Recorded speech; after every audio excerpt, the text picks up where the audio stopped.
Et bonjour à vous, on se retrouve pour le deuxième jour de l'Advent of Code, et cette fois-ci sera un peu différent du dernier, parce que, alors déjà le dernier, j'ai pas fini la partie 2, mais c'est surtout que, en fait, si je filme 24 heures sur 24, toute la programmation, ça risque de prendre plusieurs heures, donc ça va être chiant. À chaque fois, ce qu'on fera, c'est que je vous donnerai l'énoncé, le challenge, on le lit ensemble, on réfléchit un petit peu, et après, je vous reprends au fur et à mesure de l'avancement de la programmation, où j'en suis, pour vous montrer pourquoi j'ai fait ça, telle ou telle chose. Peut-être que si quelque chose ne fonctionne pas et que je change de voie, je vous expliquerai pourquoi ça ne fonctionne pas et quelle est la modification que j'ai faite. Donc ce sera plus sympa, je pense, et ce sera plus lisible et vous pourrez suivre plus facilement que si je code pendant 2 heures. Personne ne va regarder la vidéo, ça va prendre du temps. Et moi-même, pour réfléchir, c'est beaucoup plus simple de le faire quand j'ai pas besoin de parler et d'expliquer, quand je peux le faire dans ma tête, quoi, plutôt que de devoir essayer de meubler une vidéo pour qu'elle soit intéressante. Donc, jour 2 s'appelle Cube Conundrum. Conundrum, je sais pas ce que ça veut dire, bref. Alors, ce qui est important ici, ah, donc là il nous parle bidule, on s'en fout, c'est ici, voilà. Alors, une fois que un sac a été chargé avec des cubes, l'elfe va aller jusqu'au sac, va prendre une poignée de cubes aléatoires et va nous les montrer. Et ensuite, il les remet dans le bac. Ça, c'est vraiment important parce que si on les remet pas dans le bac, c'est pas du tout pareil. Donc j'imagine que la partie 2, ce sera le fait qu'il remet pas dans le bac, mais pour l'instant, il le fait. Et ensuite, donc on joue plein de games, et ensuite, on a les informations suivantes pour chaque game. Au début, on a la game avec un ID, l'identifiant, donc ça commence à 1, 2, 3, 4, 5, et si on va voir dedans, notre input il termine à 100. Donc on a 100 games qui sont joués. Dans ces 100 games, on a à chaque fois différents sets de cubes qui sont tirés. C'est-à-dire que, première game, on va tirer une poignée. Les poignées sont divisées par les points-virgules. Donc là, il y en a un et il y en a deux. C'est-à-dire que game, on va tirer, on va tirer 3 fois. On va faire 3 poignées. Donc, première poignée, on va tirer aléatoirement. Donc dedans, on a récupéré 3 cubes bleus et 4 rouges. Ok, on les remet dans le sac. Deuxième poignée, on va récupérer un rouge, 2 verts, 6 bleus. Voilà. Donc on a cette information-là et on les remet dans le sac. Et la dernière poignée de cette game 1, on va tirer uniquement 2 verts. Voilà. Donc ça c'est pour la game 1. Et évidemment à la fin, on les remet dedans. Game 2, on refait la même, sauf que là, on va en tirer, également 3 poignées. Parce qu'on voit que là, c'est divisé, enfin, c'est séparé par un point virgule, et ainsi de suite, jusqu'à arriver à la fin des games. Donc là, ils nous disent, ensuite, euh, donc l'elfe voudrait savoir quels sont les games possibles qui contiennent seulement, donc au maximum, 12 cubes rouges, 13 cubes verts et 14 cubes bleus. C'est-à-dire que là, par exemple, game 1, on tire 3 bleus, 4 rouges, c'est possible. On part du principe qu'il y en a 12, 13 et 14. Là, on retire celui-ci, c'est toujours possible, puisque dans les 12, 13 et 14, on peut tirer un rouge, 2 verts, 6 bleus, c'est faisable. Par contre, pour la game 3, ça va pas être possible. Pourquoi?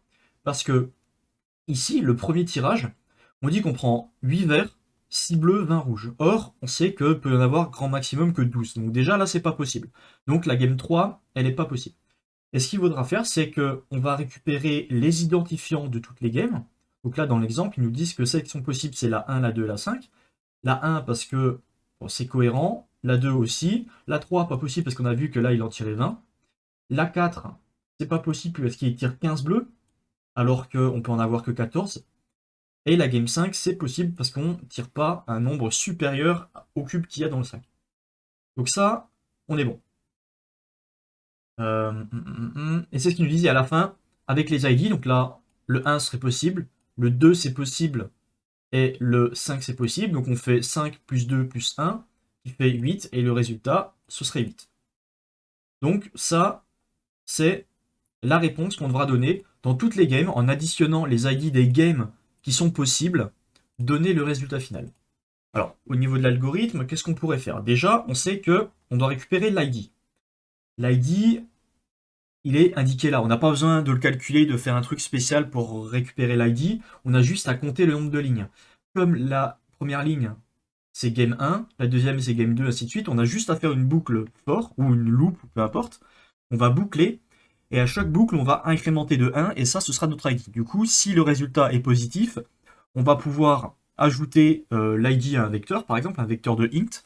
On va ensuite, tout à la fin, faire la somme. Donc ça, c'est la possibilité, première possibilité. Alors j'imagine qu'encore une fois, il y a plein de façons de faire, mais je vous donne un peu le principe de réflexion que j'ai actuellement. Alors peut-être que finalement, je changerai, que ce ne sera pas du tout fait comme ça. Mais là, le premier truc qui me passe par la tête, c'est ce genre de choses. Ensuite, il faut qu'on sache. Alors, on va boucler du coup sur chaque ligne. On va. Bon, l'ID, on va le stocker au cas où. On va devoir parser ça. On va devoir, on va dire. Alors, je sais pas si comment je vais le faire exactement encore. Mais en tout cas, il va falloir split par rapport au point virgule. C'est-à-dire que là, on va récupérer ça, ça fera une poignée. On va récupérer ça, ça fera une poignée. On va récupérer ça, ça fera une poignée. Et ensuite, alors là, je pense à quelque chose qui pourrait être pas mal. On voit qu'il y a du rouge, du vert et du bleu. Pourquoi pas créer une struct, donc une sorte de classe, qui s'appellerait RGB, donc rouge, enfin red, green, blue, qui serait un tuple en fait de trois valeurs. C'est-à-dire que là, la valeur RGB, ce serait 4, 0, 3. Pourquoi? Parce que 4 verts, 4 rouges, pardon, 0 vert, 3 bleus.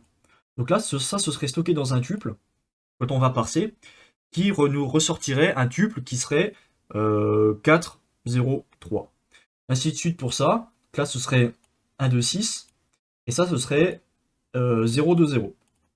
Parce qu'il n'y a qu'un vert. Donc ça, c'est une possibilité pour stocker. Et ensuite, dessus, on pourrait accéder aux différents paramètres. Donc par exemple, si on l'appelle RGB, notre objet, peut-être qu'après, on pourra faire RGB.0 pour accéder au euh, comment ça s'appelle euh, pardon, première variable de notre structure. Donc ce serait pour accéder au rouge.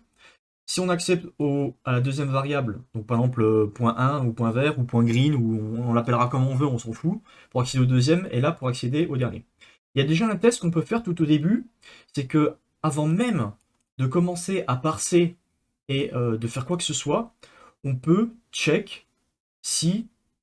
Alors, je sais pas encore comment je vais le faire. Est-ce que je le teste tout au début ou pas, mais un truc pour faire un petit peu plus optimisé, c'est dès qu'on arrive à la ligne, on pourrait déjà regarder tous les entiers dedans et regarder s'il n'y en a pas un qui est supérieur à 14. Pourquoi? Parce qu'en fait, au début, le tout premier test qu'on peut faire, c'est s'il y en a un qui est supérieur à 14, alors obligatoirement, la solution n'est pas possible et on passe à la suivante. Pourquoi? Parce que là, on peut voir que s'il y en a 20, il y en a plus de 14, on s'en fout de la couleur, hein. Là, on prend juste le 20. Si on a 20, que ce soit du rouge, du vert ou du bleu, c'est pas possible. Parce que là, il n'y en a que 12 de rouge, que 13 de bleu et que 13 vert et 14 bleus. Donc là, c'est pas possible. Pareil, si on prend ici, c'est 15, c'est supérieur à 14, donc peu importe la couleur qu'on prend, ce sera pas possible parce qu'il y en a plus que le maximum de la couleur qui en comporte le plus. Donc ça, ce serait aussi une possibilité, avant de checker quoi que ce soit, de regarder si dedans il n'y a pas une valeur qui est déjà supérieure à 14. Donc ça, c'est une possibilité aussi. Et après, comme j'ai dit, il faudrait parser par rapport aux couleurs, mettre dans une structure, et ensuite on check pour chaque. On fait une boucle sur chaque variable de notre structure, pour chaque membre de la structure. On regarde si le premier est inférieur ou égal à 12, c'est bon. Si le deuxième est inférieur ou égal à 13, c'est bon. Si le dernier est inférieur ou égal à 14, c'est bon. Donc voilà, ça c'est ce que j'ai envie de faire pour l'instant. Donc je vais commencer à coder le truc et je vous fais des petites mises à jour par rapport où j'en suis pour savoir si ça avance bien ou pas. Allez, à tout de suite. Et me revoilà au moins une heure après, facile, même peut-être pas loin d'une heure et demie après. Alors j'ai réussi à résoudre le bordel, j'ai pas trop galéré, bon, je dis pas trop galéré, j'ai quand même mis une heure et demie, mais c'était surtout des erreurs de compilation parce que j'arrivais pas à bien utiliser les bons types, ce genre de choses. Donc, en gros, mon code, la boucle principale, elle est assez simple. Je récupère l'input de mon day2, qui est celui-ci. J'initialise un vecteur qui s'appelle result, qui contiendra en fait tous les ID qui concernent qui contiendra tous les ID des lignes qui sont possibles, des games qui sont possibles. Et ensuite, pour toutes les lignes du fichier, je check si la ligne en question est possible ou pas. Si elle est possible, eh ben, j'ajoute le résultat dans mon vecteur et ensuite je fais la somme de mon vecteur et je renvoie le résultat. Bon, là c'est en principe. Concrètement, comment j'ai fait? Alors, comme je l'avais présenté juste avant, j'ai décidé de créer un objet de type RGB qui contient rouge, vert, bleu. Donc chacun c'est du unsigned sur du 8 bits, donc un octet. De toute façon, ça va, c'est du RGB, donc unsigned 8, normalement c'est 255 je crois, donc c'est parfait. Ça suffit largement. Et là, j'ai utilisé une implémentation. Pourquoi?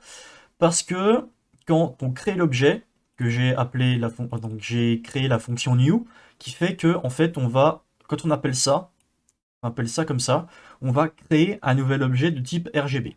Donc qui contiendra ces trois valeurs-là. Programmation orientée objet classique.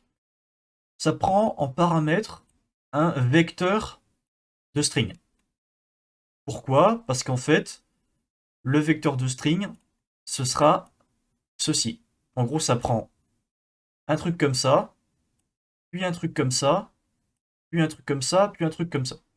Et en fait, grâce à ça, on va lui dire, ok, donc par défaut, tu as un tuple de 8 unsigned, enfin de 3 unsigned sur 8 bits, comme classique là, qui sont initialisés à 0. Ok.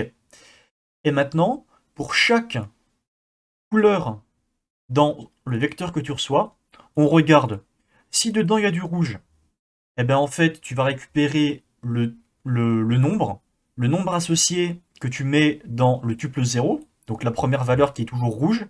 Si tu trouves le mot-clé vert, enfin green dedans, alors tu splits tout ça, tu récupères le int dedans et tu le mets dans le point 1, c'est-à-dire dans le deuxième, donc RGB, rouge, vert, bleu. Dans mon cas, le rouge sera toujours en premier, le vert toujours au milieu et le bleu toujours à droite. Et on fait la même, si on trouve le mot-clé bleu, alors on va split correctement, récupérer devant le nombre, ou le chiffre, qu'on va qu'on va convertir d'un string en un int, en un 8, et on lui dit tu vas dans le point 2, donc le dernier. De ce fait, par défaut, s'il n'y en a aucun qui est dedans, on va quand même retourner quelque chose qui vaut 0,0. Si jamais, par exemple, dans le day, il n'y a que, si on prend l'exemple de celui-ci, la dernière poignée qui a été piochée, si jamais on tombe que là-dessus, c'est pas grave parce qu'il n'y a pas de rouge, mais par défaut, le rouge il est initialisé à 0. Donc là, ça va valoir 0, 12, 8. 0, 12, 8. Et si jamais il y a quelque chose qu'on ne connaît pas, juste on passe, on s'en fout. Et ensuite, on retourne l'objet en question, donc nous-mêmes, rouge qui correspond au tuple 0, le vert tuple 1 et le bleu tuple 2. Donc ça, c'est la création d'objets par rapport à un vecteur qu'on donne en entrée. J'ai aussi, du coup, une fonction qui s'appelle parseLine, qui prend une chaîne de caractères en entrée et qui renvoie un vecteur d'objet RGB. Ça, parseLine, c'est le premier truc qui est appelé. C'est-à-dire que on va d'abord boucler. Hop, alors attendez, hop. On va boucler ici, donc readString, machin bidule, input. On voit qu'en fait, on fait for donc ID line input limes enumerate. Enumerate, qu'est-ce que c'est? C'est qu'en fait, ça va juste faire une boucle classique, sauf que ça va nous renvoyer un tuple qui est un identifiant qui va s'incrémenter au fur et à mesure, et la ligne. Donc la ligne, c'est la ligne en question qui est récupérée de ça. Mais du coup, ça nous permet, l'ID, énumérer c'est bien, parce qu'en fait, ça nous permet de récupérer l'ID et de rajouter 1 pour correspondre en fait à ceci, à chaque game. Ça, c'est important. Donc ça, c'était, on va voir dedans que j'appelle parseLine avec la ligne, donc ligne par ligne. Et du coup, parseLine, qu'est-ce que ça fait? Ça va, bon, comme j'ai dit juste avant, ça va me renvoyer un vecteur de RGB. RGB, c'est l'objet qu'on a créé avant qui contient red, green et blue. Donc ici, on initialise un vecteur qui pour l'instant ne vaut rien. Ok. Ensuite, j'appelle je déclare une nouvelle variable et je lui assigne donc qu'est-ce qu'on fait là? On prend la ligne qu'on a en entrée, on split avec les deux petits points, et on prend la première, enfin la partie numéro 1, l'index 1. C'est-à-dire que, bon, on va faire ça, je vais revenir après dessus, mais tranquille. Ici, en fait, on split par ça. C'est-à-dire que on split ça, ça c'est l'indice 0, tout ce qui est derrière, c'est l'indice. Tout ce qui est derrière, c'est l'indice 1. Donc là, je split sur ça, et je prends l'indice 1. Donc à la fin, on se retrouve avec quelque chose qui est comme ça. Hop. Donc là, on a déjà supprimé ça. Donc ça, c'est clean line. Ensuite, colors, nouvelle variable, qui est un vecteur de string. Je reprends la ligne précédente et je lui dis, ok, maintenant, tu me splits le point virgule. Donc là, maintenant, ça va split ça, et ça va créer un vecteur qui contient les chaînes de caractères suivantes. Alors, ça va faire quelque chose comme ça. Voilà. Hop, ça split. Voilà. Donc là, à la fin, on a un vecteur qui contient toutes ces strings-là. Paf, paf, paf, paf. Donc là, c'est dans color. Je crée une nouvelle variable qui s'appelle RGB string, donc qui contient, enfin, qui est un vecteur également de string. Et là, je vais boucler sur les couleurs. Donc je vais boucler sur d'abord celui-là, ensuite celui-là, ensuite celui-là, ainsi de suite. Et de là, à partir de ce moment-là, dans RGB STR, n'oublie pas qu'il est un vecteur, je resplit encore par les virgules. Et je trim avant pour enlever l'espace qu'il y a avant et derrière. Donc là, vous voyez qu'il y a un espace à chaque fois. Donc je trim, c'est-à-dire que là, j'enlève tous les espaces qui ne servent à rien devant. Hop, hop. Donc là, je me retrouve comme ça. Et ensuite, pour chaque RGB STR, je split là-dessus. C'est-à-dire que le premier, je split là-dessus. Paf, paf.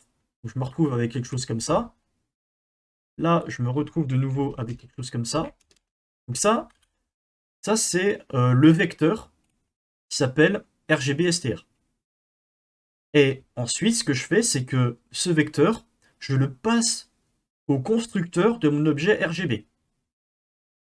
Constructeur objet RGB, c'est ce qu'on avait vu juste avant. Là, on voit qu'il prend bien un vecteur du STR qui est ceci. Donc en gros, je lui passe ces valeurs-là, et lui, ensuite, il va parser comme on avait vu juste avant. Donc pour le premier, par exemple, on va faire un match sur la couleur, et lui, il va matcher le green. Il va matcher, le premier, c'est le green. Donc qu'est-ce qu'on fait? On fait un split d'un espace, on récupère le 0. Donc là, on fait un split d'un espace. Paf, ça donne un truc comme ça. Ça, c'est le 1, ça, c'est le 0. On récupère le 0, on le convertit en int, et on l'ajoute au RGB tuple. Donc là, comme c'est green, c'est le 1, c'est la valeur du milieu. Et ainsi de suite, on fait pareil. Ensuite, une fois que ça c'est fait, on passe au suivant. Donc là, blue et machin, on voit qu'il y a du blue dedans, donc ça va rentrer dans celui-ci. On le split encore une fois, paf paf. Là, on prend la valeur 9, comme c'est blue, on pose le deuxième, ici. On passe au suivant, on voit le dernier, on voit que c'est un red. Donc on rentre dans celui-là, on split encore, on récupère le 1, et on le met en premier. Donc là, du coup, ça fera... Alors, je sais plus c'était quoi les nombres exactement. Voilà. Ça fera 1, 10, 9 pour la première ligne. Parce que rouge, vert, bleu. Et on fait ça comme ça à chaque fois pour tous les trucs. Et la dernière fonction qui est intéressante, qui s'appelle isPossible, qui va nous renvoyer un booléen et qui va nous dire en gros si c'est possible.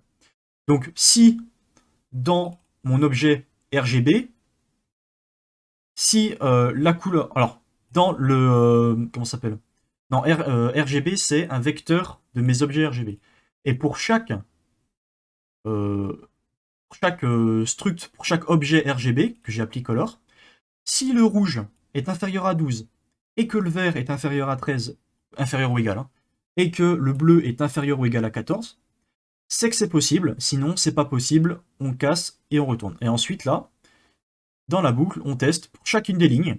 Si c'est possible avec toutes les informations qu'on lui a données pour qu'il puisse convertir en RGB tout ça, alors, si c'est possible, ben on l'ajoute au vecteur, et ensuite on fait la somme de toutes les informations du vecteur, et ça nous retourne ceci, qui est le résultat final. Alors encore une fois, je précise, mais vous n'aurez pas le même résultat, puisque c'est pas les mêmes inputs.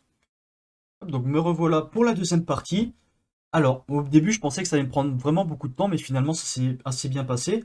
Donc, deuxième partie, donc ils nous disent machin, bidule. Alors, cette fois-ci, ce qu'il va falloir faire, c'est que pour chaque ligne, il va nous falloir trouver le minimum du nombre de cubes de chaque couleur pour qu'on puisse euh, tirer dans le sac. C'est-à-dire que ici, par exemple, game 1, au niveau des rouges, on a 4 rouges, un rouge et c'est tout.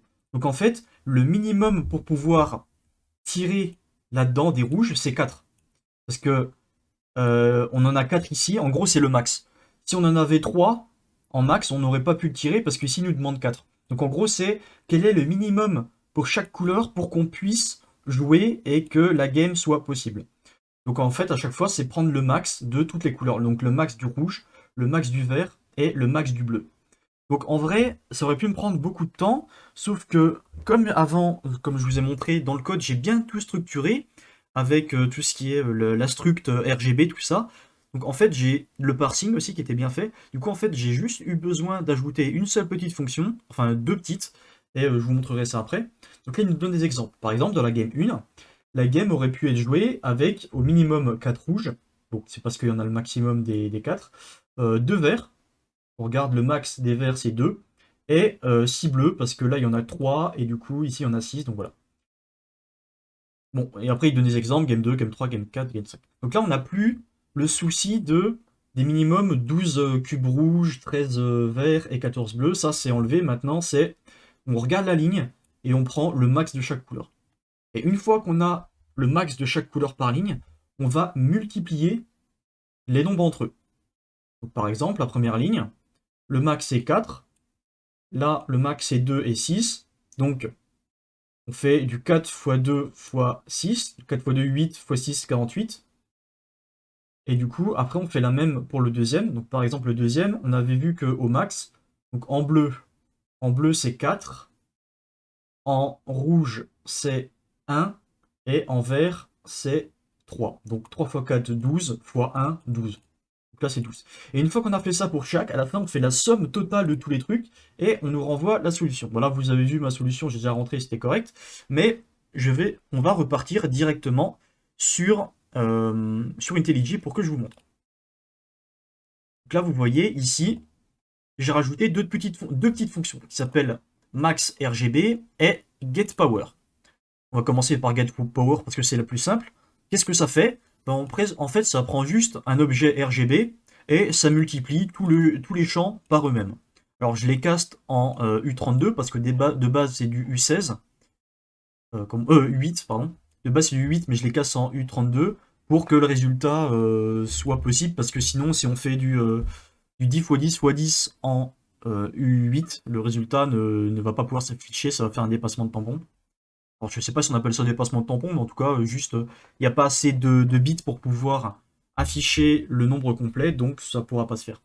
Donc là, voilà, getPower, ça prend juste un objet RGB et ça retourne un U32, qui est la valeur de tous ces membres qui ont été multipliés les uns avec les autres. Donc ça, c'est la plus simple. Et l'autre, qu'est-ce que c'est? Je l'ai appelé maxRGB, qui prend un vecteur d'objet RGB. Et en fait, ça, bah, comme son nom l'indique, ça va prendre le max de toutes les valeurs d'un vecteur. Un vecteur, en l'occurrence, ici, c'est une ligne. Donc, par exemple, si on prend ici, je dis que le max au début, tout est à 0. Parce que de toute façon, il ne peut pas y avoir des valeurs à 0, donc ce sera obligatoirement au-dessus. Et ensuite, pour chaque objet RGB dans mon vecteur, je regarde si la couleur rouge du RGB est supérieure à mon max, alors bah, mon max prend la valeur de la couleur rouge. Et en fait, je fais ça pour ça. Alors, j'ai juste eu un petit problème au début, c'est que au lieu d'utiliser des if comme ça, les uns à la suite des autres, j'avais utilisé un match au début, qui est une sorte de switch case. Sauf que le problème, c'est qu'avec le switch case, dès qu'il y en a un qui est positif, enfin, dès que ça rentre, ça match un truc, eh ben, on rentre dedans, on est exécuté, mais ensuite on passe au suivant. Or, là, comme on est en RGB, et qu'il y a du rouge, du vert et du bleu, on doit check les trois à chaque fois pour le vecteur, on ne doit pas en check qu'un. Et du coup, on peut faire ça. Il y a des cas où on rentre dans le if là, mais on doit également rentrer dans le if là, et on doit également rentrer dans le if là. Or, ça, c'est pas possible avec un match en Rust ou un switch case dans les autres langages. Du coup, en fait, j'ai dû modifier mon match, je comprenais pas pourquoi ça fonctionnait, mais finalement, j'ai réussi à le débugger et voir où venait le problème. Mais on est obligé d'utiliser 3 if imbriqués pour check à chaque fois le rouge, le vert et le bleu. Bon, là, c'est juste du debug, on peut voir que ça m'affiche bien à chaque fois la valeur, enfin les valeurs maximales pour une ligne, enfin pour un vecteur de RGB, donc ça me renvoie un objet RGB. Et du coup ici, le day machin, c'est à peu près la même chose. L'input qui est mon fichier, le result qui est un vecteur de U32 qu'on va ensuite sommer, on va faire la somme pour avoir le résultat global. Et en fait, dans mon main, on peut appeler ça un main, j'ai une seule petite boucle. Donc on va, cette fois-ci, on peut voir que j'ai plus besoin d'énumerate, parce qu'on s'en fout de connaître l'indice de la ligne, ça n'a pas d'importance. Nous, ce qu'on veut, c'est uniquement mettre le total dans un vecteur. Donc pour chaque ligne, ici, ce qu'on va faire, c'est qu'on va d'abord parser la ligne, ce qui veut dire qu'en sortie, j'aurai un vecteur de RGB, comme on peut voir ici. Donc ça me renvoie un vecteur de RGB. Le vecteur de RGB, je le passe à max. Alors, hop, affiche-toi. Qui me renvoie, lui, le maximum d'une ligne au niveau RGB. Donc ce qu'on a ici, ça me renvoie quelque chose comme ça. Cette fonction, je la passe elle-même dans getPower, qui me renvoie un U32 qui est 12 fois 5, fois 15 fois 5. Là, ça ferait 12 fois... Qu'est-ce que je raconte ça? Ça ferait 9 fois 6 fois 19. Là, ça ferait 11 fois 2 fois 6, ainsi de suite. Et ça va tout push dans le petit vecteur de résultat. Je fais la somme totale et j'affiche le résultat qui est le suivant, qui est la valeur finale. Donc voilà, j'espère que cette vidéo vous aura plu. Si vous avez besoin d'autres explications, n'hésitez pas à me les mettre dans les commentaires. Alors là, aujourd'hui, je l'ai fait, celui-là, le 2, enfin le 2B, parce qu'il était pas très long par rapport à ce que j'avais fait avant. Peut-être que tous les jours, il n'y aura pas forcément les deux solutions à chaque fois. Si la deuxième partie est beaucoup plus longue que la première, je n'aurai peut-être pas le temps de la faire le jour même. Donc voilà, ce sera en fonction des cas, au cas par cas, on va dire. N'hésitez pas à laisser un petit pouce bleu si la vidéo vous aura plu. Enfin, si la vidéo vous a plu, j'arrive pas à parler. À vous abonner. Et on se dit à la prochaine. Allez, bye bye.